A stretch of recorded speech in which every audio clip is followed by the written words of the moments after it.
الحمد لله نحمده ونصلي ونسلم على رسوله الكريم سبحان الله أما بعد فأعوذ بالله من الشيطان الرجيم بسم الله الرحمن الرحيم ورفعنا لك ذكرك سبحان الله آمنت بالله وصدق الله العظيم إن الله وملائكته يصلون على النبي يا أيها الذين آمنوا صلوا عليه وسلموا تسليما اللهم صل على سيدنا مولانا محمد وعلى آل سيدنا مولانا محمد وبارك وسلم عليه الصلاة والسلام عليك يا سيدي يا رسول الله وعلى آلك وأصحابك يا سيدي يا حبيب الله مل کر بلند آواز سے الصلاة والسلام عليك يا سيدي يا رسول الله وعلى آلك وأصحابك يا سيدي يا حبيب الله الصلاة والسلام عليك يا سيدي يا رحمة للعالمين وعلى آلك وأصحابك يا سيدي يا خاتم النبيين بندائے پروردگارم امت احمد نبی دوست دارے چار یارم تاب اولاد علی مذہب حنفیہ دارم ملت حضرت خلیل خاک پائے غوث اعظم زیر سایہ ہر ولی صدیق عکس حسن کمال محمد است فاروق دل جاہو جلال محمد است عثمان ضیاء شمع جمال محمد است حیدر بہار باغ خصال محمد است اسلام ما محبت خلفائے راشدین اسلام ما محبت خلفائے راشدین ایمان ما محبت آل محمد است بعد از حمد و ثنا قابل قدر معزز محترم علماء کرام مشایخ اعظام سادات اعظام جملہ حاضرین و سامعین کرامی قدر جامع مسجد فاروق اعظم کی نوجوانوں کی بزم فاروقیہ کے زیر اہتمام یہ سالانہ میلاد مصطفیٰ صلی اللہ علیہ وآلہ وسلم کانفرنس انعقاد پذیر ہے۔ اللہ کریم ہم سب کی حاضری اپنی بارگاہ میں اور اپنے محبوب صلی اللہ علیہ وآلہ وسلم کی بارگاہ میں قبول اور منظور فرمائے اور اس محفل پاک کی حقیقی برکات نصیب فرمائے۔ مولانا حافظ قاری محمد مشتاق قریشی صاحب زیدہ مجدہ اور جملہ انتظامیہ نے مسجد انتظامیہ اور بزم فاروقیہ کے نوجوانوں نے بڑے خلوص اور پیار کا اظہار کیا ہے اور ضرورت بھی اس بات کی ہے کہ آج کا جو نوجوان ہے وہ اپنے نبی سے پیار بھی کرے اور اس کا پرچار بھی کرے اور اتنی کثیر تعداد میں علماء کرام آپ دیکھ رہے ہیں۔ شاید ہی یہ جو سال گزر رہا ہے 2022 اتنے علماء کرام آپ نے کسی ایک اسٹیج پر شاید ہی اکٹھے دیکھے ہیں۔ یہ بھی آپ کی مسجد کا اور آپ کے امام و خطیب کا اعزاز ہے۔ اللہ کریم علماء کرام کا آنا قبول فرمائے، ان کے علم و عمل میں مزید ترقیاں عطا فرمائے۔ اور آپ کو یہ بھی مبارکباد پیش کرتا ہوں کہ آپ نے جس خطیب کا انتخاب کیا ہے وہ بھی کوئی عام خطیب نہیں ہے بلکہ امام الخطباء ہے، اور بیان آپ نے شاید نیٹ پر سنا ہوا ہو ان کا، ان کی آواز بھی اور سوز و گداز بھی مثالی ہے، لیکن سب سے بڑی بات یہ ہے کہ وہ جو بات بھی کرتے ہیں بڑی مفصل اور مدلل کرتے ہیں، اور سب سے بڑی بات یہ ہے کہ ان کی ہر سطر اور ہر لفظ عشق مصطفیٰ میں ڈوبا ہوا ہوتا ہے، اور ہر جگہ وہ الحمدللہ اہل بیت کرام کا ذکر بھی کرتے ہیں اور صحابہ کبار کا ذکر بھی کرتے ہیں۔ اور اس وقت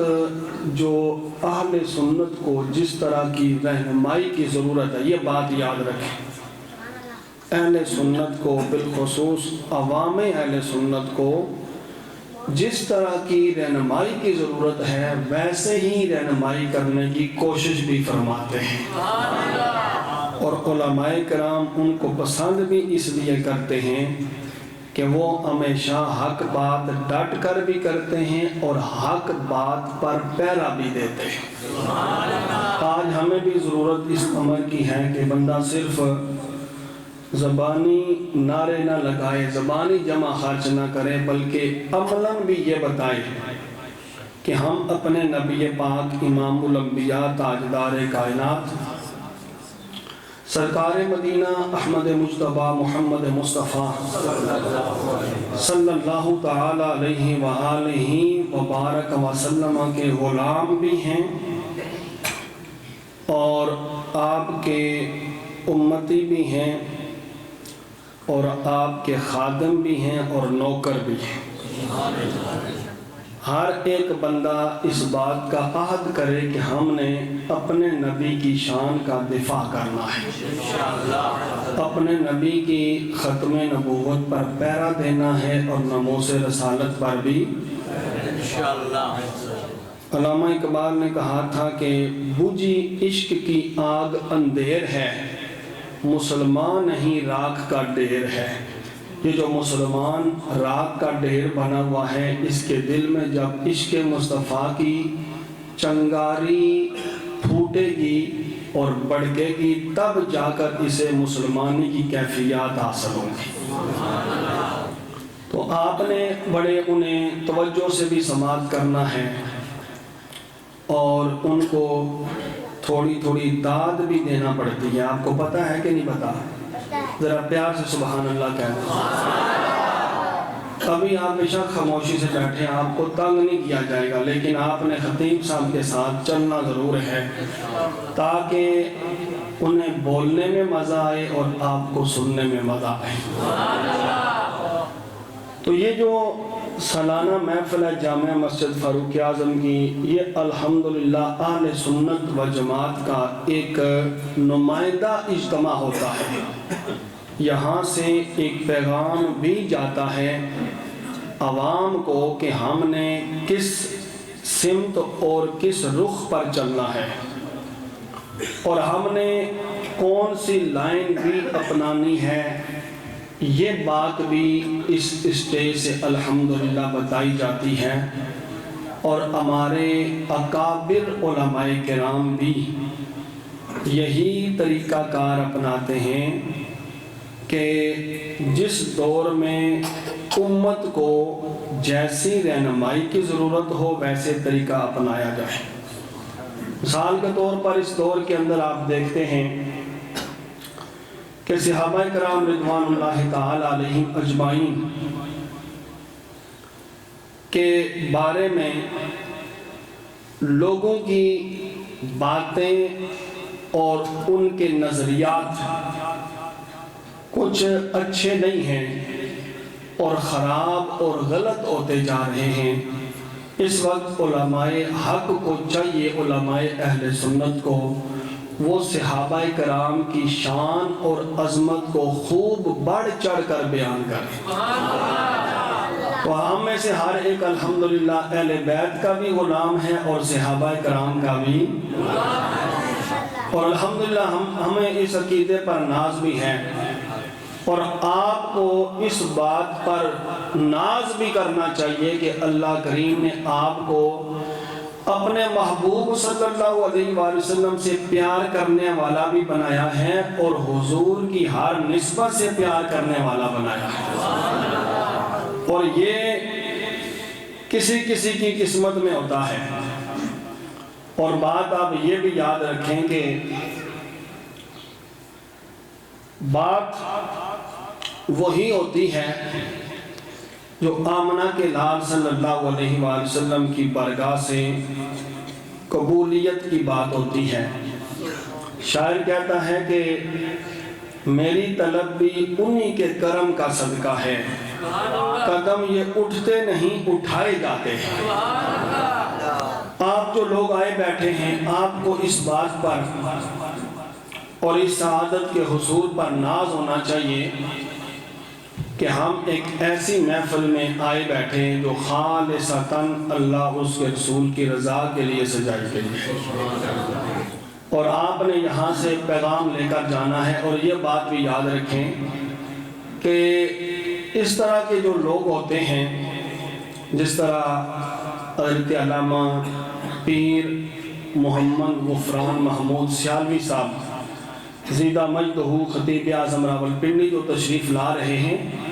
یہ لوگ جب حق بات کرتے ہیں تو ڈنکے کی چوٹ پر کرتے ہیں، اور اگر کسی کو کوئی اعتراض ہو تو وہ بعد میں ان سے رابطہ بھی کر سکتا ہے، کوئی ایسی بات نہیں ہے۔ وہ جتنے علماء کرام اس وقت سٹیج پر بیٹھے ہیں ان سے بھی رابطہ کر سکتا ہے کہ اس بات کی ہمیں وضاحت چاہیے۔ اور یہ بات یاد رکھیں کہ جس کے دل میں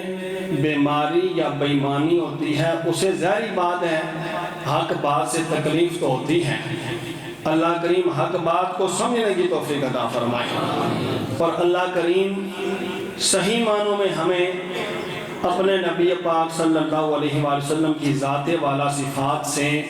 پیار، محبت، عقیدت رکھنے کی توفیق عطا فرمائے، اور شریعت اور قرآن و سنت کے تقاضوں کے مطابق اللہ کریم ہمیں اپنے نبی پاک صلی اللہ علیہ وآلہ وسلم اور نبی کریم علیہ السلام کے صحابہ کرام اور اہل بیت اعظام سے محبت، پیار اور عقیدت رکھنے کی توفیق عطا فرمائے۔ کوئی ایسا نہ ہو کہ ایک بندہ اہل بیت کا نام لیتے لیتے صحابہ کرام کے خلاف کوئی بات کر جائے۔ اسی طرح نعرہ تکبیر، نعرہ رسالت، علماء اہل سنت۔ تو یہ بات یاد رکھیں، کوئی بندہ اہل بیت کا نام لے اور صحابہ کرام کے بارے میں کوئی کمزور نظریہ رکھے یا کمزور بات کرے تو ایسی اہل بیت کی جو محبت ہے وہ قابل قبول ہے۔ توجہ ہے نا سارے حضرات کی؟ ایسی اہل بیت کی محبت جس میں بغض صحابہ ہو وہ قابل قبول ہے؟ چلو سارے بولے وہ قابل قبول ہے۔ اسی طرح اگر کوئی بندہ صحابہ کرام کی عظمت کی بات کرے، آپ کے دائیں بائیں کافی پھر رہے ہوں گے، صحابہ کرام کی عظمت کی بات کرے اور اہل بیت کی عظمت کی بات نہ کرے تو وہ محبت صحابہ بھی قابل قبول ہے۔ امام اہل سنت نے فرمایا کہ اہل سنت کا ہے بیڑا پار اصحاب حضور۔ اہل سنت کیا ہے بیڑا؟ پار اصحاب حضور نجم ہے اور ناؤ ہے عطرت رسول اللہ کی۔ اہل سنت کو یہ بات خوش کرنی چاہیے اور اہل سنت کو اس بات کی مبارکباد ملنی چاہیے، اور آپ کو میں مبارکباد بھی پیش کرتا ہوں کہ آپ بھی ان علماء کرام کے ساتھ وابستہ ہیں جو محبت اہل بیت کی بات بھی کرتے ہیں اور محبت صحابہ کرام کی بات بھی کرتے ہیں۔ اور بات یاد رکھیں، آپ کا کوئی آپ کے سامنے کوئی امام ہو، کوئی قائد ہو، کوئی لیڈر ہو، ایک تو بات یہ یاد رکھیں، ہمیشہ امام، قائد، پیشوا یا لیڈر وہ ہونا چاہیے جسے دین کی سمجھ ہو اور اس کے دل میں عشق مصطفیٰ۔ نبی کا جو غلام ہے، نبی کا جو غلام ہے، تو یہ بات یاد رکھیں، ہم نے قائد اور امام اور پیشوا کیسا چننا ہے؟ جس کے دل میں عشق مصطفیٰ ہو صلی اللہ علیہ وآلہ وسلم۔ اور یہ ضروری بھی اس لیے ہے کہ بہت مرتبہ بندہ اپنے قائد اور لیڈر کی وجہ سے گمراہ ہو جاتا ہے کہ اس کے ساتھ وہ بستہ ہوتا ہے، وہ غلط راستے پر چلتا ہے، یہ بھی پیچھے اندھی عقیدت میں اس کے پیچھے چلتا رہتا ہے۔ تو جب آپ پہلے یہ بات دیکھیں گے کہ جس کو میں امام چن رہا ہوں، آیا وہ ہمارے نبی پاک صلی اللہ علیہ وآلہ وسلم سے پیار کرتا ہے کہ نہیں کرتا، وہ غلام ہے یا نہیں ہے؟ جب آپ پہلے ہی دیکھ کر چنیں گے اور ایسے بندے کو، اس عالم کو یا شیخ کو یا پیر کو اپنا امام اور قائد بنائیں گے جس کے دل میں عشق مصطفیٰ بھی ہوگا، محبت صحابہ بھی ہوگی اور محبت اہل بیت بھی ہوگی، وہ خود بھی سیدھا رہے گا اور آپ کو بھی سیدھے راستے پر رہنے کی تلقین کرے گا۔ لیکن اگر اسی کے اندر خرابی ہوئی،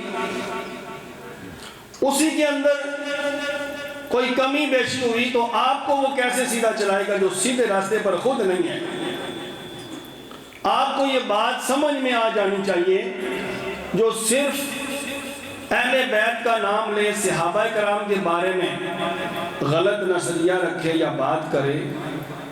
تو وہ بھی اہل سنت کا امام اور نمائندہ ہو سکتا نہ، وہ قابل احترام ہو سکتا ہے، نہ وہ لائق تقلید ہو سکتا ہے، نہ وہ شیخ اور پیر ہو سکتا ہے، نہ وہ امام چنے جانے یا قائد کہلوانے کے لائق ہو سکتا ہے۔ اہل سنت میں امام، قائد اور پیشوا وہی ہوگا جو اہل بیت سے بھی پیار کرے گا، صحابہ کرام سے بھی پیار کرے گا۔ اگر اس میں ذرا پر بھی کمی بیشی ہو، مثال کے طور پر اللہ نہ کرے کوئی ایسا استاد ہو، پیر ہو، شیخ ہو جو ہر وقت صحابہ کرام کی بات کرے، اہل بیت کی بات آئے یا پنج تن پاک کی بات آئے، اور کس کی بات آئے؟ اہل بیت کی بات آئے، یا تو اس کے چہرے پر وٹ پڑنے شروع ہو جائیں یا پیٹ میں مروڑ پڑنے شروع ہو جائیں، تو اس کا بھی اہل سنت سے کوئی تعلق ہو سکتا۔ یہ واضح بات ہے، یہ علماء کرام بیٹھے ہیں صبح شام اسی کی تلقین بھی کرتے ہیں اور اسی بات کا پرچار بھی کرتے ہیں۔ اس لیے میں آپ سے گزارش کرتا ہوں کہ وہ اب دور نہیں رہا، وہ زمانہ کہ آنکھیں بند کر کے بندہ چلتا جائے۔ اب بڑی سائنس نے بھی ترقی کر لی ہے، زمانے نے بھی ترقی کر لی ہے، اور الحمدللہ اہل سنت نے بھی ترقی کر لی ہے۔ اہل سنت بھی اب کسی ایرے گہرے کو ماننے کے لیے تیار ہے۔ تو آپ نے جو خطیب صاحب بلوائے ہیں ان کا بھی یہ طرح امتیاز ہے، وہ یہاں بھی جاتے ہیں، پورا عقیدہ اہل سنت واضح بھی کرتے ہیں اور اس پر دلائل بھی پیش کرتے ہیں، اور کتنے جو گمراہ اور بدراہ تھے وہ ان سے وابستہ ہونے کی وجہ سے راہ راست پر آ گئے۔ اور بات یہ یاد رکھیں، جو اہل حق کے دامن سے وابستہ ہے، عمل کے لحاظ سے کوئی کوتاہی ہوئی بھی صحیح تو انشاءاللہ عقیدے کے لحاظ سے کوئی کمی بیشی وہ رہنے نہیں دیں گے اگر اہل حق کے ساتھ آپ وابستہ ہوں۔ اور میں اس پر بھی اللہ کریم کا بڑا شکر ادا کرتا ہوں۔ آپ کو شاید یہ باتیں پسند نہ آ رہی ہوں یا لطف نہ دے رہی ہوں گی، لیکن میں سمجھتا ہوں جو لوگ باشعور ہیں اور بات سمجھنا چاہتے ہیں یا سمجھنے کے لیے آئے بیٹھے ہیں، ان کو یہ بات ضرور سمجھ آ رہی ہوگی کہ الحمدللہ اہل سنت کا عقیدہ بیان ہو رہا ہے۔ اور علماء کرام جتنے اسٹیج پر بیٹھے اس پر ہمیں یہ بھی اللہ کریم کا شکر ادا کرنا چاہیے کہ اللہ کریم نے اس پورے علاقے کو جو علماء کرام عطا فرمائے ہیں سارے کے سارے سچے اور سچے عقیدے والے عطا فرمائے۔ یہ بھی بڑا مسئلہ ہوتا ہے، کسی علاقے میں کوئی ایسی بیماری والا آ جائے تو وہ کیا ہوگا؟ تو میں عرض یہ کر رہا ہوں کہ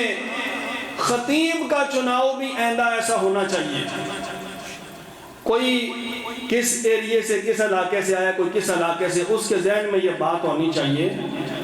کہ خطیب کا انتخاب بھی ایسا ہونا چاہیے علماء کرام کی مشاورت سے اور خوب چھان بین کر کے تحقیق کر کے کہ اس کے اندر بھی اہل سنت کے نظریات کے مخالف کوئی بات نہ پائی جاتی ہو، وہ بھی ایسا خطیب ہو جس کے سارے عقائد اہل سنت کے مطابق، تو پھر انشاءاللہ آپ کو سننے میں بھی لطف آئے گا اور انشاءاللہ العزیز آپ کا ایمان اور عقیدہ بھی پختہ ہوگا اور انشاءاللہ العزیز اس کی ہر بات آپ کے لیے خوشی بلکہ برکت کا باعث بھی ہوگی اور کسی قسم کی آپ کو بعد میں شرمندگی بھی اٹھانا نہیں پڑے گی۔ تو بس یہ بات یاد رکھیں کہ جس کا آپ نے انتخاب کرنا ہے۔ ماشاءاللہ ہماری بزم میں تشریف لائے شیر پیش ہے اہل سنت، محافظ عقائد اہل سنت، پاسبان مسلک رضا، ماہی رفض و نصب و خروج، شہیر الاسم، امام الخطبہ، پیر طریقت، راہبر شریعت، حضرت علامہ مولانا پیر محمد غفران محمود سیالوی صاحب زندہ مجدہ، خطیب اعظم راولپنڈی۔ تو جیسا کہ میں عرض کر رہا تھا کہ الحمدللہ اہل سنت پر اللہ کریم کا یہ بہت بڑا کرم ہے کہ ان کے دل میں عشق مصطفیٰ ہے، تو ایک ہاتھ میں دامن اہل بیت، دوسرے ہاتھ میں دامن صحابہ ہے۔ اور اہل سنت و جماعت کی خوبی یہ ہے کہ یہ نبی سے بھی پیار کرتے ہیں اور اپنے نبی کی ہر نسبت سے پیار کرتے ہیں۔ اور اس طرح امام اہل سنت نے فرمایا کہ اہل سنت کا ہے بیڑا پار اصحاب حضور، نجم ہے اور ناؤ ہے عطرت رسول اللہ کی۔ الحمدللہ آپ نے جس خطیب صاحب کا انتخاب کیا ان کی بھی زندگی کا یہی مقصد ہے کہ گلی گلی کوچا کوچا کریا کریا جا کر عقائد حقائق اہل سنت کا پرچار کیا جائے، اور بالخصوص ان کی تقریر میں جو ایک خاص بات ہوتی ہے وہ یہ کہ سننے کے ساتھ ساتھ بندے کے دل میں بھی اترتی جاتی ہے۔ تو آپ سنیں گے، آپ کے سامنے تشریف فرما ہے۔ میری بس ڈیوٹی اتنی تھی کہ ان کے آنے تک آپ کی تھوڑی سی سمع خراشی کی جائے، بیان انہوں نے کرنا ہے۔ تو اب عزیز القادر مولانا حافظ قاری محمد مشتاق قریشی صاحب وہ تشریف بھی لائیں گے، ان کو خود ہی وہ دعوت خطاب بھی دیں گے۔ تو میری آپ سے گزارش یہی ہے کہ آپ نے خطاب ذیشان مکمل توجہ اور دل جمعی سے سننا ہے، صرف سننا ہی نہیں ہے بلکہ اس کو پلے بھی باندھ کر رکھنا ہے، وہ انشاءاللہ آپ کو کام بھی آئے گا ہر قدم پر۔ تو آپ نے مکمل توجہ سے سماعت فرمانا ہے۔ میں پہلے بھی عرض کر چکا ہوں، اس وقت تو علماء کرام کی تعداد کم تھی، میں یہ عرض کر چکا ہوں کہ آپ نے اس پورے سال کے اندر اتنے علماء حق کا اکٹھے اور ایک محفل کے اندر ایک اسٹیج پر آپ نے ان کی زیارت نہیں کی ہوگی جتنوں کی آج کر رہے ہیں۔ تو یہ بھی اس مسجد جامعہ مسجد فاروق اعظم کا اعزاز ہے، اور میں یہ سمجھتا ہوں کہ مولانا حافظ محمد مشتاق قریشی کی یہ مخلصانہ کوششیں ہیں اور ہر ایک کے ساتھ مخلصانہ تعلق ہے، جس کی وجہ سے آپ یوں سمجھیں اس پورے علاقہ بھر میں تقریباً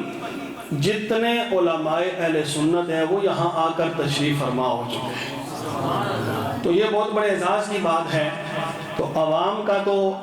آنا جانا لگا ہوا ہے، مزید عوام آ رہی ہے، اگر آپ تھوڑی تھوڑی کوشش کریں درمیان میں جگہ جو خالی ہے اس کو آپ پر کریں اور تھوڑے قریب بھی تشریف لے آئیں تو محفل ذرا اور بھی بن جائے گی، تاکہ جو باہر بیٹھے ہیں وہ ذرا اندر تشریف لے آئیں۔ جس کے سامنے جگہ خالی ہے تو وہ برائے مہربانی اس کو پر کر لیں۔ تو اب آپ کے سامنے آپ کے خطیب صاحب آئیں گے، وہ دعوت دیں گے۔ میں انہی الفاظ کے ساتھ اجازت چاہوں گا کہ آپ نے ہمیشہ اپنے نبی کے ساتھ اپنا رشتہ مضبوط رکھنا ہے، اپنے نبی پاک صلی اللہ علیہ وآلہ وسلم سے اپنا رشتہ مضبوط رکھنا ہے، اور صحابہ کرام سے بھی پیار کرنا ہے اور اہل بیت سے بھی پیار کرنا ہے، اور جتنی بھی دوستیاں یاریاں ہیں وہ صرف اور صرف اس نقطے پر لگانی ہے کہ آپ کا دوست یار سنگی ساتھی آپ کے نبی کا غلام ہے کہ نہیں ہے، اپنے نبی کی ناموس کی بات کرتا ہے کہ نہیں کرتا، ختم نبوت کی بات کرتا ہے کہ نہیں کرتا ہے، نبی کی عزت پر پہرا دینے کے لیے تیار ہے کہ نہیں ہے۔ اور آپ کو یہ بات یاد ہونی چاہیے اور آپ کو یاد رکھنی بھی چاہیے کہ دنیا اور آخرت میں جو یاری کام آئے گی وہ آمنہ کے لال کی یاری، جڑے کہندے سن مرانگے نال تیرے اج انہاں بھی بازیاں ہاریاں نہیں، جڑے ترستے سن دید لئی دنے راتی اج انہاں بھی باریاں ماریاں نہیں، جدو خزانے چمن وچ وال کھولے پنچھی اڑ گئے مار اڈاریاں نہیں، محمد بوٹیاں جھوٹائیے جگ سارا سچیاں تے کملی والے دیاں یاریاں، محمد بوٹیاں جھوٹائیے جگ سارا سچیاں تے کملی والے دیاں یاریاں نہیں، وما علینا الا البلاغ۔